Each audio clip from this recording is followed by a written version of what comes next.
What's up, YouTube? So before we get started with this video, on First Take, they're going to be talking about the move that the New York Giants made by getting rid of or trading Odell Beckham Jr. So let's see what they have to say. But when you got to pay Odell almost $20 million to find out if Baker Mayfield can win a Super Bowl in his second season, that draft... So I don't think that the Cleveland Browns are going to be going to the Super Bowl next year. They might improve on their record, but they're definitely rebuilding, and they're stacked right now. So Baker Mayfield, Odell Beckham Jr., and Kareem Hunt. People forget about Kareem Hunt, but he is there. Who might be suspended for the first couple games, but I think he's going to get some PT next year. So let's continue on. Pick is coming at that expense, at a $20 million expense. It's not an inexpensive, really, piece when you think about it that way. Even when you think that if you include and expand the trade, because obviously when they traded for Zietler, when they traded Olivier Vernon for, even that, when you factor it all in, the Giants got fleeced, and everyone knows it. Don't try to pass this along like this has been some grand plan from the beginning. This is some fly by the seat of your pants, constantly changing the plan. Bad idea. Max Kellerman, you are a Giants lover to the core. I appreciate your position. Having said all of that, I think you're entirely too emotional, and your ire is being aimed in the wrong direction. I am no fan of Dave Gettleman. I haven't been a fan of his since he let Josh Norman walk out the door from Carolina to the... That Josh Norman. So what do we call it? Josh Norman, the Odell Beckham Jr. killer? Yeah, I remember that. And so does everybody else that watches football. Odell got beat up. He got beat up. Let's keep going. Redskins after getting to the Super Bowl with no backup plan that I could see. All right, I've been no fan of Gettleman ever since then because he yanked the offer off the table. If you remember that, Lewis, he had an offer for Josh Norman and yanked it off the table. I didn't like that at all. Having said all of that, I don't believe that you sign Odell Beckham Jr. to a 5-year, $90 million contract with a $20 million signing bonus with $65 million guaranteed, and then you as the GM make a decision a year later, he's got to go. We can't win with him. I don't think that's the case at all. I think this is ownership, that being the New York Giants, led by Mr. Mara and those guys, them forcing Gettleman to make this decision. And they probably didn't have to work too hard to do it because he probably wanted the license to do it to begin with. Certainly Coach Shermer appeared to want the license to do just that, considering the way he raved about Saquon Barkley and how this is the guy who's such a talent, a superstar. But what a fine, fine gentleman he is, as if to point out that Odell Beckham Jr. was anything but. So it just doesn't make sense that you would get rid of Odell Beckham Jr. because Saquon Barkley is there. I mean, they complement each other. I just don't see the correlation of why we need to get rid of Odell so that we can make Saquon the main guy. They can both play with each other. I just don't understand. It's not like they're both running backs or both wide receivers. They complement each other. They set each other up. The run sets up the pass.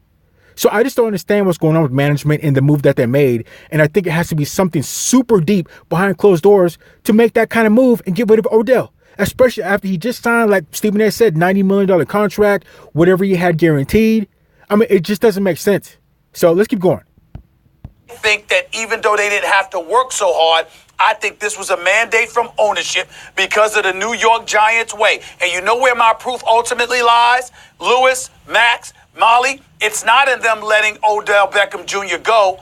It's in them keeping Eli Manning. Because had you let him go before March 17th, Eli Manning, if you let him go, you would have saved $17 million on the cap. You still said no. We're going to eat. Okay, so if they got rid of Eli, and I understand because he's getting older, so who are you going to have? Experienced quarterbacks that have Super Bowl experience and won 2 Super Bowls, they're hard to come by. They're very hard to come by. So who are you going to have to back up getting rid of Eli? Now then again, you might want to say, well, they'll probably be in the same boat as they're in now because they only have really one weapon. But still, you get rid of Eli, then you talk about rebuilding. It's going to take forever for a quarterback to learn the systems and to gel and to do everything that goes along with that. So I don't know. Let's keep going. This. We're going to let him count $23 million against us as opposed to freeing us up of $17 million. Why are we doing that? Because we love him. He's such a good guy. He's class personified, consummate professional, two-time Super Bowl champion, two-time Super Bowl MVP. What he has done for us, how he conducts himself, how first class he is, the Manning family being the first family of football. You know Peyton Manning and Eli Manning. Over in NFL history, nobody has made more money than them two. So I understand they make a lot of money and they're ballers and they deserve every dollar. But at the same time, I just find it hard to believe that the New York Giants are going to be the pretty much only team that are going to keep an aging quarterback and get rid of a top 3 wide receiver, arguably the best wide receiver in the game right now, and he's young. They're going to keep Eli, 38 years old, versus keeping Odell Beckham Jr.? That doesn't make sense because from what I can see, the New York Giants would be the only club that go ahead and keep an older aging quarterback because of the things that he's done for them in the past, which is take out Tom Brady 2 times in the Super Bowl. And Tom Brady's arguably the GOAT. But they're going to keep Eli Manning and honor him because of the things that he's done. But say the 49ers get rid of Joe Montana, who's arguably the GOAT, and they send Joe Montana to Kansas City. Well, what happened with Brett Favre? Brett Favre is a Hall of Famer, won Super Bowls. Where'd he end up? He went to Minnesota. All these teams that aren't honoring and riding out their superstar Hall of Fame quarterbacks, possibly the GOATs. But all of a sudden now the New York Giants from out of nowhere are going to decide to honor Eli Manning. And Eli Manning hasn't done anything for a while. He hasn't done anything for a while. Let alone get rid of Odell Beckham Jr. and keep him? And you want to talk about you rebuilding? If anything, Barkley should be looking like, well, I feel bad for Barkley because you know what they're going to do to him. Those defensive coordinators are going to stack that box and slam him every down. We're going to make Eli throw. We're going to make you throw. And you haven't been throwing too well the past couple years. So let's keep going. Them too. We understand Peyton Manning. But Eli Manning is number 2 according to the Forbes list that I read from months ago in terms of pocketing in excess of $235 million. Now, you would think he's gotten enough. Oh, no, it's never enough when you're a Manning. And I love the Manning family, so I'm not knocking anybody. I just think it's important to understand by keeping Eli Manning, they've made a clear case that your behavior, how you conduct yourself, and what we feel about you as a person matters to us arguably more than winning football games. That comes from So again, that just doesn't make sense that they would make Eli Manning the example of we're going to keep you if you do good for us and you dedicate your career to us. We'll keep you when you get older and you're not as playing as you used to be playing. But on the other hand, San Francisco 49ers, like I said, get rid of Joe Montana. Then Green Bay Packers get rid of Brett Favre. And also we can go back to San Francisco. Look at Jerry Rice. Everything that Jerry Rice did, he was a Hall of Famer. And where did he end up? Across the bay in Oakland. Do you know how revolting and disgusted I was to see Jerry Rice in an Oakland Raiders uniform? That's just disgusting. Are you kidding me? Are you kidding me? But say they're going to honor Eli Manning, who hasn't done anything. He might be a Hall of Famer, which he should be. Just off the fact that he beat Tom Brady twice in the Super Bowl, that means something right there. That means a lot. Especially if some people call Tom Brady the GOAT. That means a lot. But that's for another video. But let's keep going. Top. That's not Gettleman. Yeah, you know what? I think they have, you know what? I'll say this about what Dave Gettleman said. Okay, I think he has a plan. I just think the plan now, it obviously has shifted. It's taken a 180. This plan that he has now, that I suspect that he has now, is maybe the plan that they should have enacted a year ago. Because the plan that they enacted a year ago blew up because there were some miscalculations and some misevaluations, both in terms of the people they brought in and maybe what they had on the roster already. They thought that they could compete last year while continuing to supplement the roster and maybe, maybe challenge for the NFC East title. That's what they thought. They thought we can get another year out of Eli.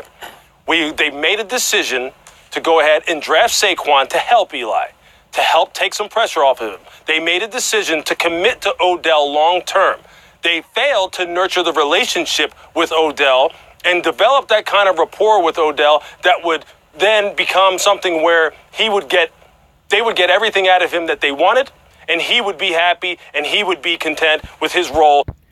But wait a minute. So I remember Odell Beckham Jr. getting in trouble well before he got his new contract. Then he get in trouble with some hooker in a hotel room with some suspicious white powder on the nightstand, and he's gotten trouble in clubs and a couple other little things. And people were like, man, and the whole thing on the field when he kicked the soccer net and the soccer net hit him back in the head or whatever. So he was getting in trouble a little bit before he got his fat contract. And then they said, okay, Odell, we'll pay you. We'll make you the biggest wide receiver or the most paid wide receiver in the league right now. But then say they trade him, they get rid of him. They should have done whatever to make him happy. He should be happy with that new contract. That was a horrible deal. We're going to pay you the money if you can stay on your P's and Q's. We know you're a great player. You're a top 3 wide receiver. We'll give you your money. So you should be okay. There should be no problems. They stood up to their end of the bargain. So I wasn't expecting trouble out of Odell Beckham. But obviously there's got to be something behind closed doors that made this trade happen. So let's keep going. In his status there as a New York Giant, they failed to do that. The players that they brought in to help supplement Eli, other than Saquon Barkley, Nate Solder, didn't pan out. Well, hasn't panned out to the way that they want him to. Alec Ogletree didn't pan out. Patrick Omameh didn't pan out. Players, the defense overall didn't play up to expectations. The offensive line overall didn't play up to expectations. Now, they started playing a little bit better as the year went on offensively, but still not enough. Still not enough. Late last year, I'll bet this "we have a plan" was enacted, meaning the next plan for 2019, because they saw that it blew up. So now they're starting over from scratch. And what does that usually mean? That means sell off all of our most valuable assets, tear it all the way down to the base, all the way down to the foundation, and then build it back up. Because I'll tell you this, start with these 5 positions. Okay, these are my top 5 positions when you're talking about building a franchise. Do you have a quarterback? Do you have a pass rusher? Do you have a number 1 corner? Do you have a number 1 offensive tackle? Do you have a number 1 wide receiver?